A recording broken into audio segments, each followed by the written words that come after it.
வணக்கம் ஃப்ரெண்ட்ஸ். லட்சுமி அவர்கள் எழுதிய இன்றும் நாளையும் அத்தியாயம் 2A. டெலிஃபோனில் அவள் பேசியதை கேட்டுவிட்டது போல அன்று இரவு தொலைக்காட்சியில் ஆங்கில செய்தி அடங்கிய பின்னர் மழை சோவென்று கோஷத்துடன் கொட்டத் தொடங்கியது. பரபரப்புடன் ஜன்னல் கதவுகள் அனைத்தையும் அடைத்தாள். படுக்கையில் கும்மென்று இறுக்கத்தில் மூச்சு முட்டியது அவளுக்கு. லேசாக ஒரு ஜன்னலை மட்டும் திறந்து வைத்து கொண்டாள். தோட்டத்து செடிகள் காய்ந்து குச்சிகளாகி பரிதாபமாக நிற்கும் அளவுக்கு உசுக்கி தள்ளிய வெயிலுக்கு ஒரு மாறுதலாகத்தான் இருந்தது அந்த மழை. ஆனால் அவளுக்கு ஹோவென்று இறைந்து கொண்டு பொழியும் மழையை கண்டாலே பிடிக்காது. மெல்லிய ஓசையுடன் மலர்களை வாரி வானம் தூவுவது போல் நிதானமாக ஜன்னல் கதவுகளை தட்டி கொண்டு சீராக பெய்யும் மழையில்தான் அவளுக்கு இன்பமான தூக்கம் வரும். தெருவை மெல்ல ஜன்னல் இடுக்கு வழியே பார்த்தாள். சில நிமிஷங்களில் முழங்காலை தொட்டிவிடும் போன்ற தண்ணீர் வெள்ளமாக வழிய வெளியே கொட்டு கொட்டென்று பொழிந்த மழை மீது அவளுக்கு வெறுப்பாக இருந்தது. தலையணி மீது சாய்ந்து கொண்டு விடுவிளக்கையும் அணைத்தாள். தொடர்ந்து காதை பிளக்கும் இடியோடு கூடி கோஷமிட்ட மழை தொடர்ந்து வெளியே ஊற்றிக்கொண்டிருந்தது. தனிமையை கண்டு அணு சாதாரணமாக அஞ்சியதில்லை. ஆனால் அன்று காலையிலிருந்து தனிமை அவளை பயமுறுத்தி கொண்டிருந்தது. குழந்தை பருவத்தின் நினைவுகள் எல்லாம் பளிச்சென்று ஆழமாக அடிமனதில் அப்பிக்கொண்டு விடும். அவ்வப்பொழுது காலப்போக்கில் ஏதோ ஒரு சமயம் எந்த சம்பவத்தை தொடர்ந்தாவது தண்ணீரில் கிடக்கும் தாமரை கொடியை இழுப்பது போல ஒன்றை பின் ஒன்றாக இன்பத் துன்ப நினைவுகள் இழுந்து அப்பொழுதுதான் நடப்பன போன்ற பிரமிப்பை ஊற்றுவது இயல்பு. அந்த பேனாவை பார்த்த பின்னர் சுந்தரமூர்த்தி வீட்டில் வாழ்ந்த நாளின் நினைவுகள் பல தொடர்ந்து துன்ப உணர்வுகளை தட்டி எழுப்பவே அவள் மனம் நாள் முழுவதும் அமைதி இல்லாமல் தவித்தது. இப்போது கொட்டி கொண்டிருக்கும் மழை அந்த பழைய நாட்களை நினைப்பூட்டி அவளது உறக்கத்தை கலைத்து மனதை குடைந்து கொண்டிருந்தது.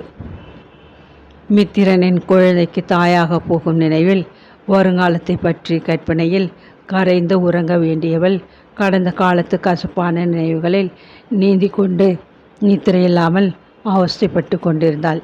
அப்பொழுது அவளுக்கு வயது 10. நினைவு தெரிந்த நாளிலிருந்து அவளுக்கு தாய் ஒருத்தியை தான் தெரியும். 10 மாத குழந்தையாக அவள் இருந்தபோது அவளையும் அம்மா அலமேலுவையும் விட்டு மாயமாக மறைந்து போன அப்பா உயிருடன் இருக்கிறாரோ செத்து போனாரோ என்று தெரியாத நிலை. அம்மா அவர் உயிருடன் இருப்பதாகத்தான் நம்பினாள். அந்த நம்பிக்கையின் பயனாக பூவும் பொட்டுமாக கழுத்தில் புரண்ட அழுக்கு தாலி சரடுமாக அவள் சுமங்கலியாகவே காட்சி தந்து கொண்டிருந்தாள். அலமேலுவுக்கு கையெழுத்து மட்டும்தான் ஓட தெரியும். தட்டு தடுமாறி படிப்பாள். அந்நிலையில் கை குழந்தைக்காரிக்கு என்ன வேலை கிடைத்துவிடும்? அலுவலகத்திற்கு வேலைக்கு போகும் 2 பெண்களின் வீட்டில் சமைத்து வைத்துவிட்டு வரும் பாதி நேர சமையல்காரியின் வேலைத்தான் கிடைத்தது. 2 வீட்டவர்களும் தயவாக தந்த மிஞ்சிய முதல் நாள் சோற்றையும் குழம்பையும் அலமேலு தனது அலுமிய டிஃபன் செட்டில் அடைத்து கொண்டு ஓடி வந்து பள்ளிக்கூடத்திலிருந்து பசியோடு வரும் மகளுக்கு அவசரமாக அடிப்பை மூட்டி அதை சூடாக்கி தட்டில் போட்டு கலந்து தன் கையாலேயே ஊட்டி விடுவாள். சில சமயங்களில் அந்த சோறும் குழம்பும் 2 பேருக்கும் போதாமல் போய்விடுவதும் உண்டு. நீ சாப்பிடுடா கண்ணு, வளர்கிற குழந்தை, நல்லா படித்து பெரிய பட்டமெல்லாம் வாங்கி பெரிய வேலையில் சேரணும். அதுக்கு உடம்புலே தெம்பு வேணாம், தழுத்தழுப்பாள் அம்மாள்.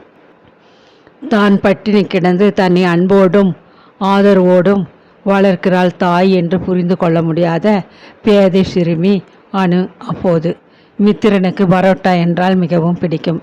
சில இரவு சாப்பாட்டுக்கு அவனுக்காக அவள் பரோட்டா செய்வது உண்டு. நெய் மணக்கும் பரோட்டாவை சுட சுட பரிமாறி காரசாரமான சப்ஜியையும் கணிசமாக தட்டில் வைப்பாள். அப்போது அவள் அம்மாவின் ஞாபகம் வரும்.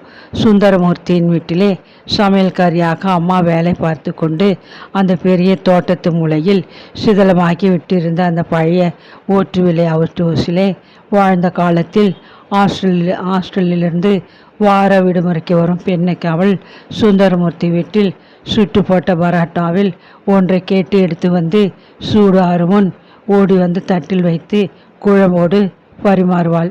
சாப்பிடுமா கண்ணு, இந்த அரை வருஷ பரீட்சையிலே நல்ல மார்க்கு வாங்கினாப்பில் முடிவிலும் வாங்கிடணும். நல்லா படிமா. ஹாஸ்டலிலே சாப்பாடு வாய்க்கு ருசியாக கிடைக்குதோ என்னவோ. வயசு பெண்ணை ஒரு பக்கம் பத்திரமா விட்டு படிக்க வச்சாதான் எனக்கு நிம்மதியாக வேலை செய்ய முடியும் என்பாள் கனிவு பொங்கும் குரலில். ஞாயிறு மாலை அன்று அவள் திரும்ப ஹாஸ்டலுக்கு புறப்படும்போது ஆலமேலுவிற்கு துக்கம் தொண்டையை அடைத்து கொண்டு விடும்.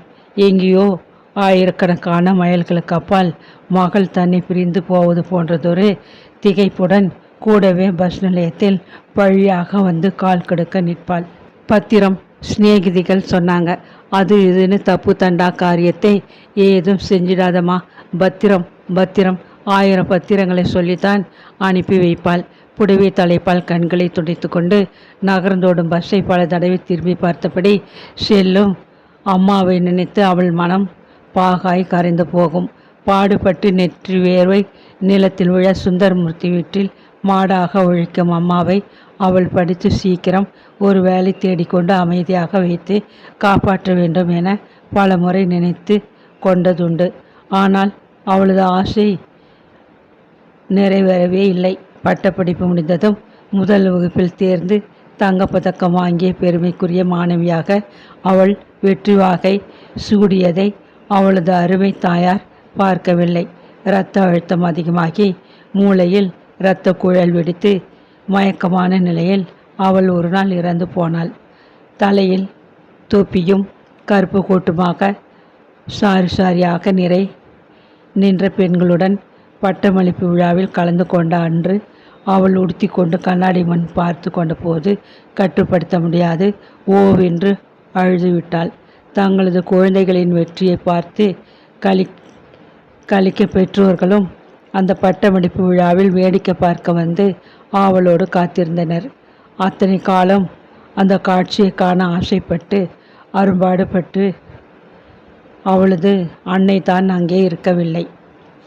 மித்திரனுக்கு பரோட்டாவை பரிமாறும் போதெல்லாம் அம்மாவின் நினைப்பு அவள் தொண்டையை அடைத்துவிடும். நீ ஏன் வெறும் ஒரு சோறு மட்டும் சாப்பிட்ற? பரோட்டா தின்னால் உடம்பு ஊதிடும்னு பயமா? லேசாக அவள் கன்னத்தை கிள்ளி விளையாடுவான் மித்திரன். காசிக்கு போனவர்கள் தங்களுக்கு பிடித்தமான ஒரு காயோ பழமோ ஏதோ ஒன்றை உணவில் பின்னர் ஒதுக்கி விடுவதாக சங்கல்பம் செய்து கொள்வார்களாம். பட்டமளிப்பு விழாவிற்கு பின்னர் அவள் பரோட்டா சாப்பிடுவதை நிறுத்திவிட்டிருந்தாள்.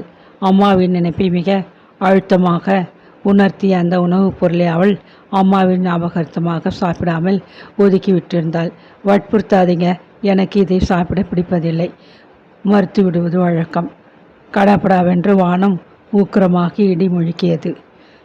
பளிச்சென்று கண்ணை பறித்த மின்னல் ஜன்னல் திரையை ஊடுவிக்கொண்டு உள்ளே பாய்ந்தது. மீண்டும் மழை சோவென்று ஓசையுடன் பொழிய தொடங்கவே அவள் முணுகி கொண்டு படுக்கையில் புரண்டாள்.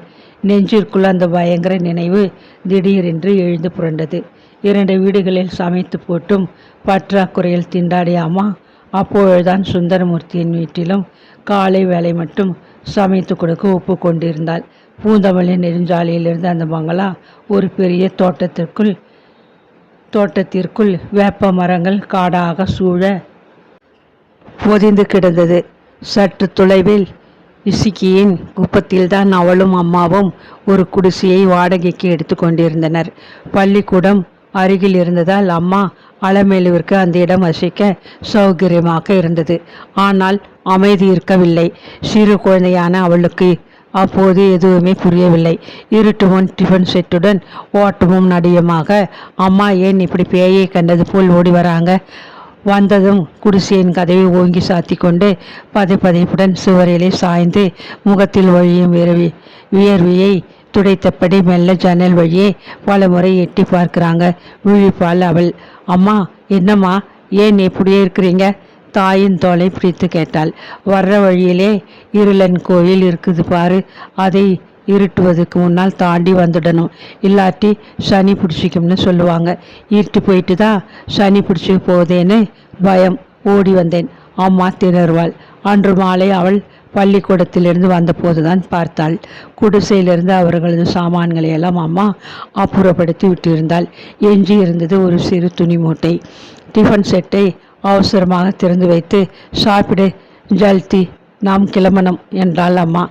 பசியால் சுருண்டு கொண்டிருந்த வயிற்றை முதலில் கவனிக்க அனு கையை கழுவி கொண்டு உட்கார்ந்து விட்டாள். அமைதி இல்லாத அலைமேல் அடிக்கடி ஜன்னல் வழியே வெளியே பார்ப்பதைக் கண்டு அவளுக்கு விந்தையாகத்தான் இருந்தது. என்னம்மா பார்க்குறீங்க? குழம்பு சோற்றி வாயில் அடைத்து கொண்டு கேட்டாள் மகள். மழை பெய்வது போல தோணுது, அதுக்குள்ளே கிளம்பிடணும்.